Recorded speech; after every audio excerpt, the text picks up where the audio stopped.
but I will make sure that any questions you answer at the end of this presentation we can do offline. So once again, welcome. My name is Allison Cole-Stutz. I'm Vice President for Student Affairs. I'm leading today's webinar, but I am joined by some lovely colleagues from Richmond who will introduce themselves shortly.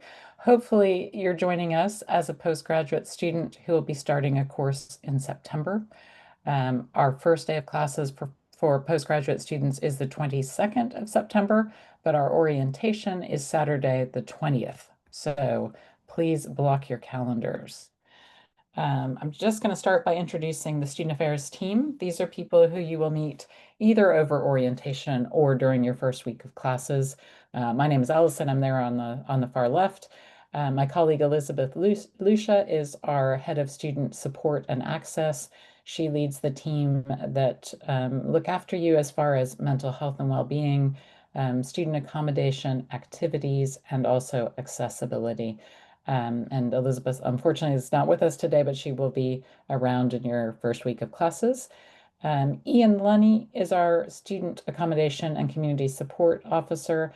If you are living with us at Stay Club, and I know we have a few postgraduates doing that, you may have met Ian already. If you're still looking for student accommodation and coming to us a little later this month, Ian may be able to help you source that. So I'll make sure you get his contact details through this webinar. Beth, excuse me, Beth Prescott is our Student Health and Wellbeing Officer. Really great person to talk to about balancing your health and well-being alongside your studies. You guys are going to be very busy people. You'll be attending classes throughout the week, of course, hopefully taking on an internship a little bit later in your studies, writing a dissertation, and getting to know London. So there's a lot to balance there, and Beth is front and center to help you do that. Alice Fillingham is our Student Accessibility Officer, and Alice helps to support students who have specific educational needs. Maybe you require a little extra time to get assignments done or have some classroom adjustments that may be useful to you. I believe Alice is with us today. Alice, do you want to say a quick hi? So hi everyone. Yes, my name's Alice and I am the accessibility officer here. So exactly like Alison said, anyone who has additional needs, I can help put some adjustments in class and in exams, just to help everyone achieve their potential. I'm looking forward to seeing you all, and if you have any questions, do reach out. Great, thanks, Alice. I believe almost everybody studying with us as a postgrad student this term is on a student route visa. So you have ideally applied for that already, been granted your visa, maybe created your e-visa already. Our UKVI compliance team, which is Catherine Little, our manager, and Chi Wang, our assistant, are here to help you. And they will be at orientation taking your documents on Saturday, the 20th of September. Catherine, would you like to say a quick hi? Yeah, hi everybody. As Alison said, I deal with the sort of visas and immigration side of it for students on a student route visa. So I will probably see you, probably one of the first people that you meet when you come to campus on the 20th of September to do a document check, and also here for any advice or guidance around your immigration status whilst you're a student at Richmond. Great, thanks, Catherine.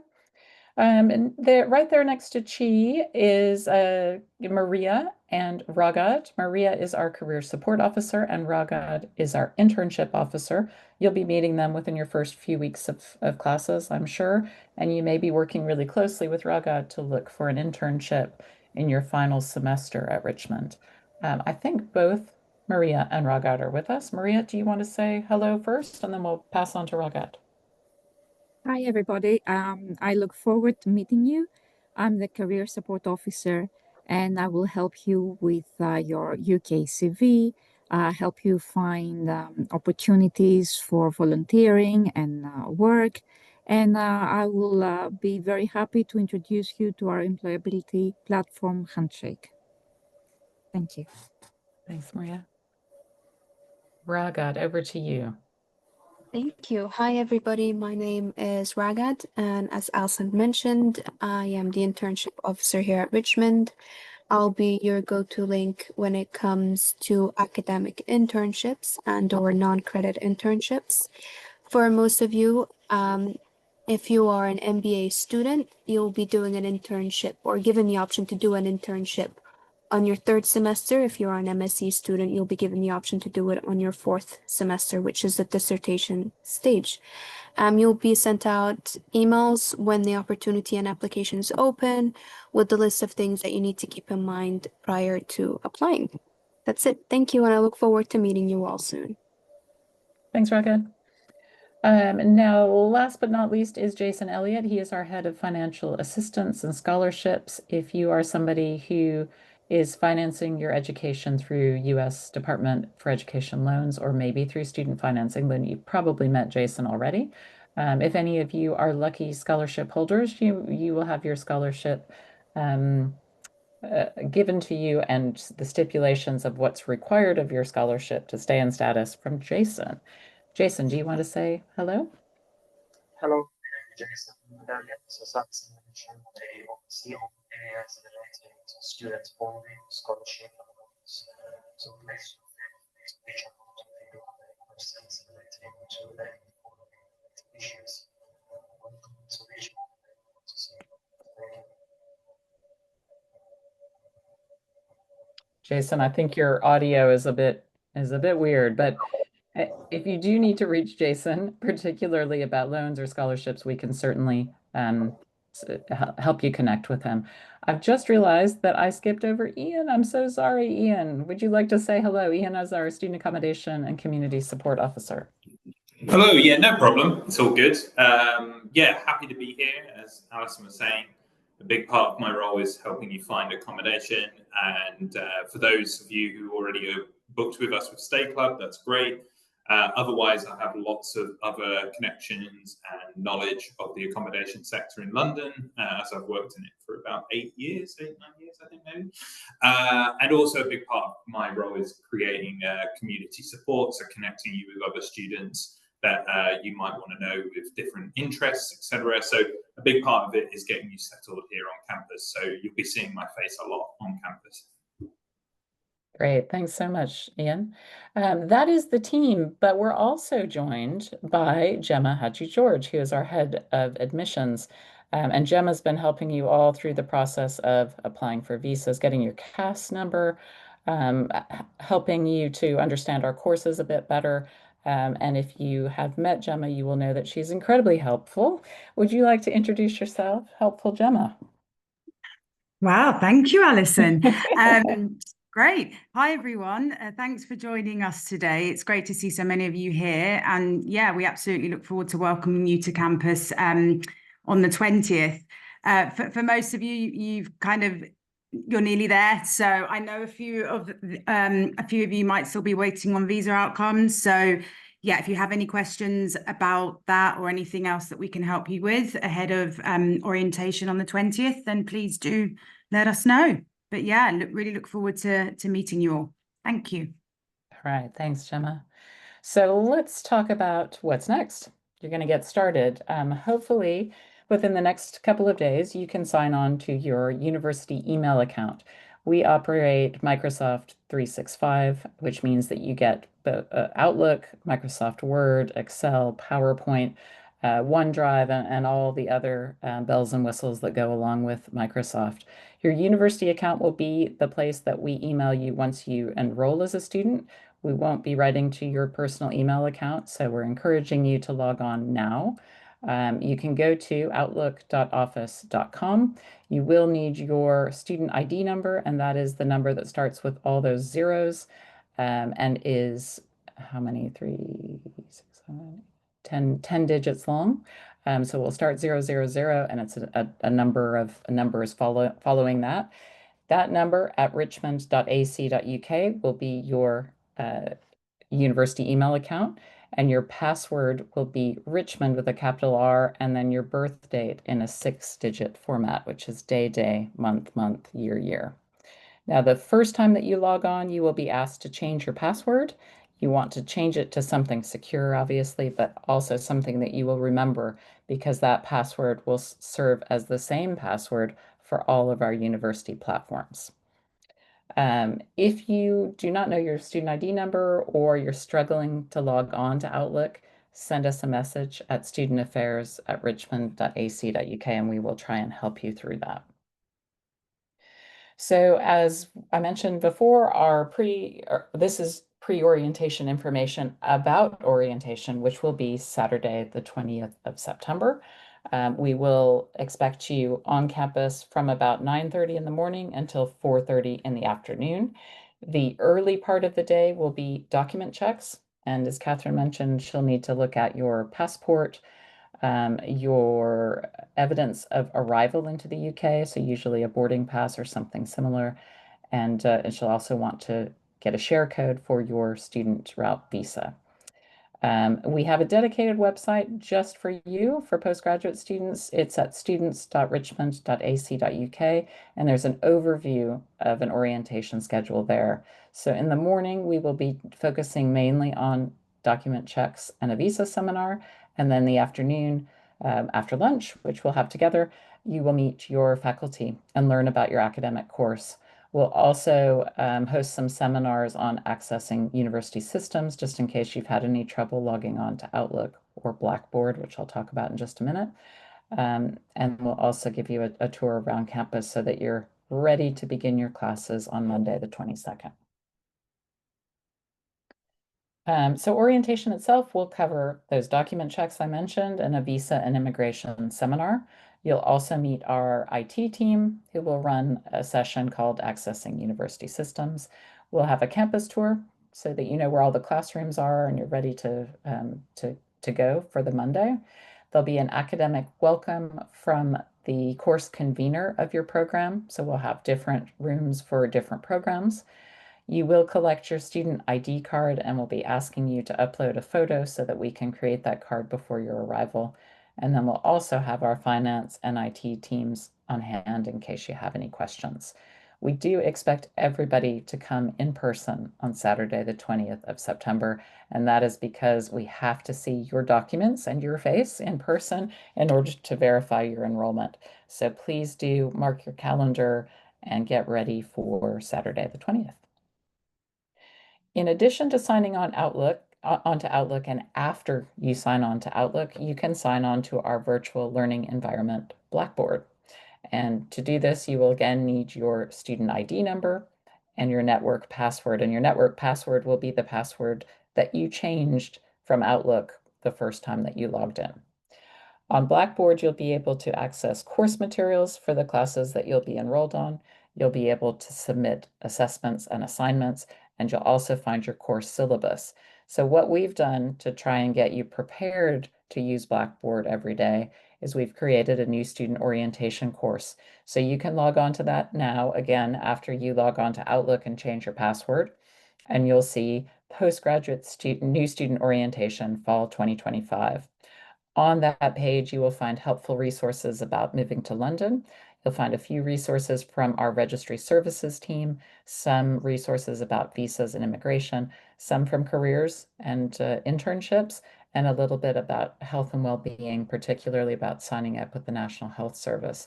We've put lots of information on there, so if you sift through it before arrival, we can certainly answer questions either before you arrive over email or in person during orientation. And this is what Blackboard looks like. There are a few videos on there telling you how to get started. We will post your class schedules on there as soon as we have them from Registry Services. And the recording of today's webinar will also be posted on there so that you can refer back to it and look at some of the links in the PowerPoint. Okay, so I mentioned Richmond offers student accommodation. Unfortunately, on the campus that we're on, we can't provide student accommodation because there is none, but we do have a partnership with a company called Stay Club, and they are in North Acton, which is just a short 34-minute bus ride from Chiswick Park. It also links really nicely to London Overground, only a few stops where you can take a 15-minute walk and about a 12-minute train ride. We are currently full as far as our allocation at Stay Club, but there may be options to join Stay Club as a private person, and Ian can help you do that. The pictures on the right there are pictures of Stay Club. It is quite a large building and hosts international students from lots of other London universities, including Richmond. There are options to join a meal plan if you'd like to do that. There's also options to cook on your own. All of the rooms are en suite and have cooking facilities, so they're all studio flats, but they also have a really beautiful cinema room, a lovely rooftop garden, and some social space that's really great for both studying and socializing. So if you're still trying to find a place to live and this looks interesting to you, you can contact Ian through our student affairs team and he can help you through that process. A lot of our postgraduate students do rent in the private sector, and that is certainly something you can consider. I do warn all of our postgraduate students that some of the landlords that you will meet in London are not the most reputable people. So you need to really be aware of how you found the room, who the person you're dealing with is, and where your money is going. Lots of our students go through two different websites, one called Spare Room, which is just to find a room within a house, and another is Rightmove, which is often to find a flat itself or could be potentially a flat share. Some of the questions you might think about as you start to look for accommodation in London is thinking about living with someone else, perhaps, and hopefully after this webinar today, you'll be able to meet some more people joining your class. Also, is there anybody I know nearby? You can consider who the landlord is, and if you are unable to find out who the landlord is, you may consider not renting that property.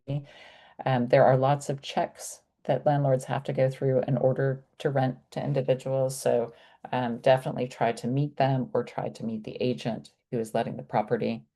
For every property you let, you have to pay a deposit, so ask about how your deposit is protected and how you'll get it back at the end of your tenancy.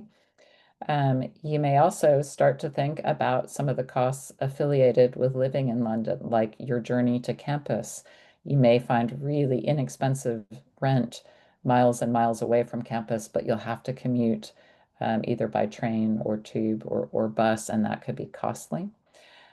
Think about local amenities. So how close is the local supermarket? How close is the train station? Where can I go to get my hair cut or visit a doctor, or some of those sort of general things. And think about whether your property is furnished or not. If you move into a property with no furniture, you're going to have a few more expenses related to furnishing it. Ian, I should have included you more in this. Is there anything else you want to add to this slide? No, not at all. I mean, don't worry. Yeah, so in terms of Stay Club, I actually know they're quite limited on their rooms currently because I've been in contact with them today regarding some last minute bookings from students anyway. So there are lots of options still available to you, even though the Stay Club might be becoming limited. So if you are interested in Stay Club, I would recommend contacting me soon about that. Otherwise, there are other options available in the area. As Allison was saying, the private sector has a large volume of different renting opportunities. There's build to rent, which are properties that have been built for the sole purpose of renting. There's also private landlords, which of course, if you do need any support with perhaps contracts and things like that, I'm more than happy to help with that. In the past, I've looked over those things for students to ensure they aren't getting caught out on perhaps some wording that they're not aware of. Otherwise, there are lots of other student providers in the area that we have contact with as well. So if you would like to look at other options that are still within student accommodation, like Stay Club, but not exactly the same, we do have other options that aren't partnered with us, but we have connections with. So there's still options available to you if you haven't sorted your accommodation out yet, which I'm more than happy to support you with. Other than that, I think everything you said, Alison, was exactly bang on, really. Okay, thank you very much. One of the ways that you might start thinking both about student accommodation and about your life in London, moving to a new city, is to start to meet people before you arrive. So we have helpfully put together 5 different, is that right? 5, yes, 5 different WhatsApp groups so that you can get started. There is a new MBA group, there is an MSc in International Business Management group, there's an MSc in Data Analytics group, one for program management for sustainability, and lastly, the MA in PR and advertising. So in a minute when we finish, I'll put all of those links in the chat so that you can start joining and meeting one another. What I find in chats before arrival is lots of people are sharing their arrival times, where they'll be living, and other personal information. You don't have to do that, but if you are interested in doing that, you certainly can. The groups are managed by me as the administrator. And obviously the only people joining are those who have authorization to join from a link that I've sent you. Really great way to start off running before you arrive on the 20th. So the questions I get asked most often by students before their arrival in London is, how can I manage my money? And you're probably looking right now at currency converter thinking, oh my goodness, the money from my home country will not mean a whole lot in British pounds. Well, that may be true. In fact, London is quite an expensive city, but there are ways that you can live inexpensively, and particularly as a student. And we've got some top tips for you. If you start to think about the cost of living in London in general, some of the averages we put in here. The first is that people in the UK spend around 40 to 50 pounds per week on average for household food and other amenities. Now, this does not include takeaway meals or restaurant meals. This is just food, but it could also be laundry detergent and, other bits for your bathroom and the rest of it. The average monthly rent in London for just a single room is 850 pounds per month. That is a bit extreme if you are coming from a much smaller place, or maybe a place at quite a distance from the UK. And it has gone up considerably in the last few years. So student accommodation is probably one of your biggest expenses, or the biggest expense you'll find in London. Of course, because you're getting used to living in a new place, your first term is likely to be your most expensive term. And we have some top tips to help you get through that. Some of the things you need to consider in moving to London is that you need to have money to travel. So travel from wherever you're staying into campus, but also to study. Maybe you need some materials for your course, books and other things. And we'd also like you to figure out how you can save some money to enjoy time with friends. We do put on activities and events weekly, and we have lots of things happening on campus. We do try to make these either no cost or low cost to try to include all students, but these are some things to consider. And remember, if you're planning to rent, you have to think about utilities, including Wi-Fi. You'll have to think about other costs related to that, maybe a deposit also, and a TV license, which is unique to the UK. We'll be talking a bit more about that during orientation. So the good news is that you can work part-time as part of your student route visa. You are limited to 20 hours per week during term time. And as postgraduate students, your entire course, 12 months or 16 months, depending if you're on an MSc course, is all term time. You will be studying usually 2 taught semesters and a dissertation and internship, or 3 taught semesters and a dissertation and internship, and each of these are considered full-time study. When you choose your classes, and I think for the first semester, there won't be a choice. You'll be told which classes you have to take. Think about a schedule that will work for you. And we have tried to design schedules alongside registry that will work for postgraduate students. Consider how you will get to campus. And if you're living miles and miles away from campus, how will you make that commute? And if you have an early morning class, will that work for you? Definitely ask our Helpful Careers team about how you can apply for part-time jobs. We are expecting to have a careers fair on the 8th of October, so you're coming just in time for that, where you'll be able to meet some employers and others in the community who may be looking for part-time people. Certainly don't be shy. Approach local businesses. We have worked with a number of local businesses along Chiswick High Road to help students find part-time work. There's a cinema just down the road. There are a number of restaurants and retail places that may be hiring. Connect with other Richmond students. If you start to meet people and they say, oh, I have a job down the street, you could ask them if they're hiring or looking for others to help. And currently the London living wage is £13.85 per hour. Our national minimum wage for anybody 21 and older is £12.21 per hour. So Jason mentioned that there is financial support for students studying at Richmond. This can be accessed through the Student Loan Company, which is student funding for UK students, but also we have a connection to, as an American university, to the US Department of Education to help students with subsidized and unsubsidized loans if you're an American citizen. Our admissions team has generous scholarships and bursaries for students studying with us, and we'll also be putting on some on our social media top tips for budgeting for students while you're here. So clever ways that you can save money on transport, supermarket spend, and going out. Okay, another big question I get often is about transport. London is a vast city. It has lots and lots of people in it. How do I get from one place to another? Well, if you're arriving to Heathrow or Gatwick or one of the other airports in London, we do ask you to consider buying or purchasing a small data roaming package. It's probable that wherever you arrive, there will be Wi-Fi. Heathrow, Gatwick, any of our airports will have it. But as you travel from the airport to your student accommodation, you won't have Wi-Fi available to you.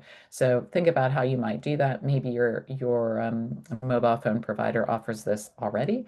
There are also some really easy ways that you can get a UK SIM card or an eSIM to help you with that cost from day one.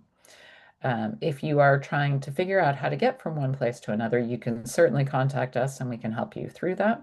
Or you can download Google Maps offline so that you can access that on arrival. Make sure that you keep copies of your important documents. I really hope nobody loses a passport on the way to campus, but it is possible. And if you have the document, a copy of the document, it is so much easier to replace. So keep those somewhere safe. Most places in London do not accept cash. They usually ask you to use contactless payment, and this is kind of a legacy of COVID, but has been continuous even from then. So you can pay in cash, but it is somewhat unusual, and some places won't accept it. You can get out a bit of cash, which may help you if your banking charges are excessive. So one thing to check, if you have a contactless payment card, will you be paying international fees on that card, and how will that work? There are lots of banks now and cards that do currency conversion, and you can save money doing that. I've got some examples that I can tell you about at the end of this webinar.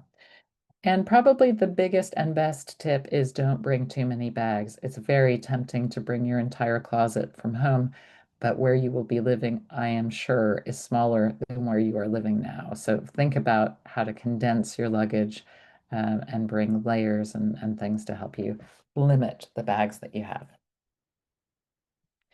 If you're arriving on Saturday or just in advance of that, we recommend arriving to Heathrow between 8 and 4. Certainly you can arrive at any time, but finding transport to get from Heathrow to wherever you're going is much easier during the daytime. All of our major airports, including Stansted and London City Airport, have train and tube connections. They also have taxis and buses. And public transport information is live on Google Maps. There's also a transport app that you can get through Transport for London that will give you live updates.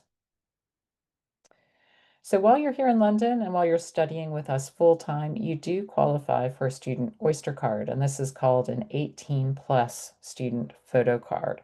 You can apply for the photo card after you enroll on your classes, and you will upload a picture of yourself, a digital picture.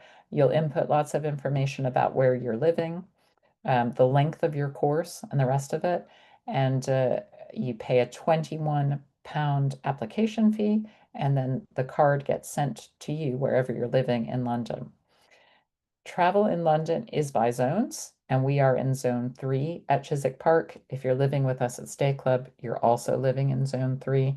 but you may be living, if you're deciding on an external provider or a private landlord, in zones 4 or 5, or maybe zones 2 or perhaps even 1. So when you get your Student Oyster card in the post, you will be able to top it up with weekly or monthly travel and get a 30% discount. This card does not give you the discount on daily travel. So you'll have to make a decision on how much you're going to travel and whether this card will be worth it. Again, we can discuss this at orientation, but usually the rule of thumb is if you're traveling 3 or more days a week across a 7-day period, using this card would be a benefit. There is also a website called TfL Journey Planner, and as you start to get to grips with London transport, you can put in information about where you are and where you hope to go, and it will tell you some possible ways that you can get there. So if you're in Chiswick Park and you're hoping to go to Trafalgar Square, you can input that information and it'll tell you you can take a tube, or you can take a train, or you can take a bus, or you can ride a bike, or you could walk, and there's lots of options there to help you get from point A to point B. Okay, I know most of you are joining us from overseas, and one of the biggest questions everybody has is about visas. So I'm going to just open up here, and then I'll hand over to Catherine for more information. If you are an international student coming to the UK on a student route visa, you do need to register with the National Health Service. You have paid into the National Health Service with that international health surcharge, so you'll need to register with a general practitioner, and we can help you do that. You do need to register with a general practitioner that is close to where you're living. So they'll ask you, what is your address? And you'll be able to search through the different possibilities of GP offices you can sign up for. You'll also need to activate your e-visa, right? Since everything has now gone digital for UK visas and immigration, you need to activate that e-visa and be prepared to show us the share code on arrival.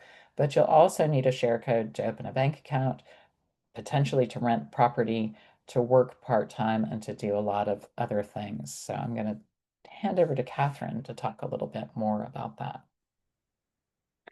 Yeah, thank you. Yeah, so basically, I think everybody coming on Saturday, the 20th, is probably on a student route visa. And as Gemma has already, from admissions, has already mentioned, her team have been helping you to apply and to get your visa. So once you have obtained that, then you will need to provide us with the share code. And I know that if you're not from a European country, then you would probably need to create your UKVI account. The instructions would have been in the email from the Home Office. So you would need to do that and link your documents. So once you've done that, you will also generate a share code, and you do that on the website there, the View and Prove Immigration Status website from the Home Office. And you can either give it to us on the form there, which is also on our website, or, which I know some of you have done already, you can also give us the share code on the Enrollee site, which is the site that you can share travel documentation that admissions also access. So or you can email it to us as well if you're unsure, but as long as you send us the share code so we can check and verify your e-visa. If you haven't set it up, then if you're not from the European country and you still need to set up your e-visa, do make sure you do that before you travel. And you would do that, as I said, you follow the instructions in the visa decision email, or you go to the Get Access e-visa site that you can see there as well. Yeah. So, as I've already mentioned as well, document checks once you arrive on campus are really important. It's one of the first, basically the first thing you do once you come through the door. So we need to make sure that we've seen you and we've got everything before you can progress on to getting your timetable and meeting your instructors and all those sorts of things. So everybody then, regardless of whether you're on a visa, but everybody needs to bring their original passport. So not a copy or showing us on your phone. We need to see the original. And I think Alison's already mentioned as well, we also need to see proof of the date of arrival into the UK. So some students may have a stamp in your passport. Some students may have something still called the visa vignette, which is like a paper page of the passport, and that may be stamped, or you may have that and it may not be stamped. If you don't have a stamp or anything like that in your passport, then it's a boarding pass is usually the way that we can see that you've arrived. It could be your travel, your sort of tickets, whether it's electronic or paper. As long as it's got your name, the date of arrival, and we can see that it's the UK that you've arrived into. So we'll have to check that and take copies. We'll also need to get a UK term time address from you, which is part of the document checks, and a mobile phone number and a personal email address. Again, if you haven't set up your e-visa, we recommend that you do it before you travel, because if you haven't, then you may not be able to travel. But if you haven't, we would have to do it there and then, and obviously that would take a bit of time. So really important as well to stress, do not travel before the start date of your student route visa, just because that means you wouldn't have validated it and you'd unfortunately have to leave the UK and come back again. So make sure that the visa starts before the date that you travel. And that's basically all I need to tell you for now. I should probably actually mention, if you don't know where you are with a visa application, if you're still waiting, then you probably are in touch with our admissions office, with Gemma's team. You may have questions that you can ask us either now or afterwards, after the webinar. Thank you. Great. Thanks, Catherine. So some of you may be interested in opening a bank account in the UK. If you are considering working part-time, you definitely need to do that because all salary is deposited directly into an account. In order to do that, you'll need proof of student status, which means that you'll need to be enrolled on a course before you can open an account, and that will happen on Saturday the 20th. You'll also need proof of your home address, and that will be both your address in London, but also your permanent address, as banks will want to certify that. And you'll need your immigration documents, so the same prove your status share code that Catherine was talking about. You'll need something similar for opening a bank account. We do have a connection with HSBC in Chiswick, some really helpful people there. So if you do want to open an account at a high street bank, you can do that. Many of our students often open electronic bank accounts through Revolut or Monzo or some of the other providers that are much more flexible, but don't have places that you can go in and speak to somebody in person. So when you met Alice earlier, she talked a little bit about supporting students with specific educational needs. And we just wanted to highlight that at Richmond, our motto is unity and diversity. It means that we support everyone, no matter who you are and where you come from, to achieve your full potential. We want to make sure that you have support for mental health and well-being. If you find yourself struggling with homesickness or you're feeling out of sorts, definitely come and talk to us. Some of our students bravely study with chronic illness, so are having to manage an illness alongside their studies and perhaps part-time work and other things. They may have a disability or maybe neurodiverse, and we welcome everybody to study at Richmond, no matter what your background is. So if you feel comfortable telling us about any of the challenges that you're facing, that you may be concerned about as far as studying on a postgraduate course, we would love to hear from you. There is a health form that you're going to complete, and again, I'll put the link in the chat when we finish our webinar, where you can send on this information. Alice has very helpfully offered to meet with anybody online about any concerns that you might have. And Alice's colleague, Beth, who's our Student Health and Wellbeing Officer, will obviously do the same. So orientation, I mentioned, key date, Saturday, September 20th, will be at Chiswick Park. We will be here welcoming you from 9:30 in the morning until about 4:30 in the afternoon. After that orientation, you will be expected to be in classes the week of Monday, September 22nd. I'm not sure when your classes are scheduled as of yet, but that would be the first day of classes. Throughout the term, we'll be hosting fun activities and events that will help you get to know London and the local area.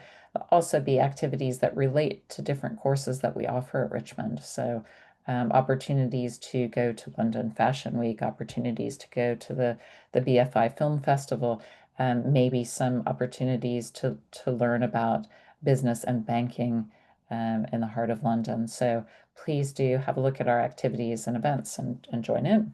And I mentioned earlier, we will have a WhatsApp course chat for each group.